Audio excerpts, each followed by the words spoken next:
سب سے جوان شاعر سمیم عباس صاحب، نوجوان شاعر، ان کو میں دعوت سبت دے رہی ہوں کہ اپنے کلام سے ہمیں نوازیں.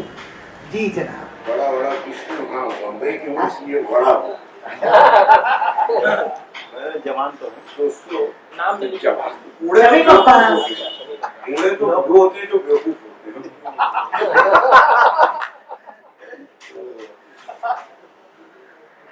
دوستو ہر چیز کی ایک تہذیب ہے اور جو تہذیب کو نہ کرتے وہ بد تہذیب. میں نے اپنے بزرگوں سے سنا ہے کہ مشاعرے کی یہ تہذیب ایک جو شخص اپنا کلام سنائے وہ اوروں کو بھی سنے آخر کو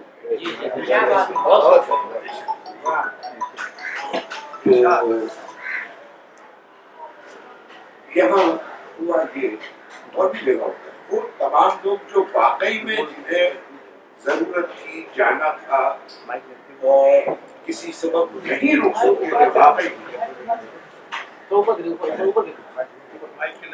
ان کی کوئی مجبوری تھی وہ تمام کے تمام قابل معافی ہیں.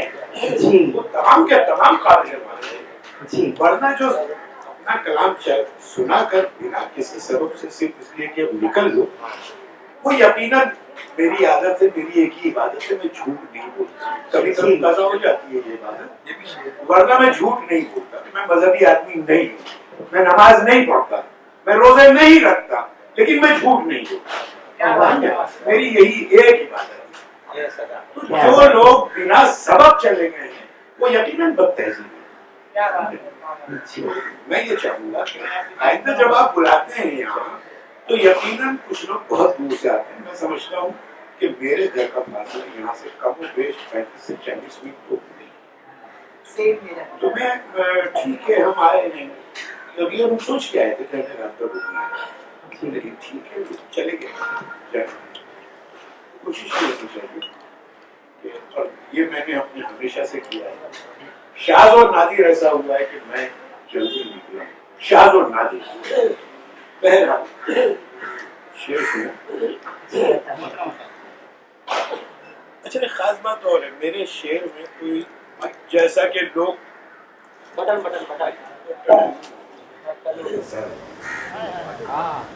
بال جان بدن پہ سر تھا سر بسر قلم ہوا بلند سر بسر ہوا قلم ہوا بلند سر بسر ہوا.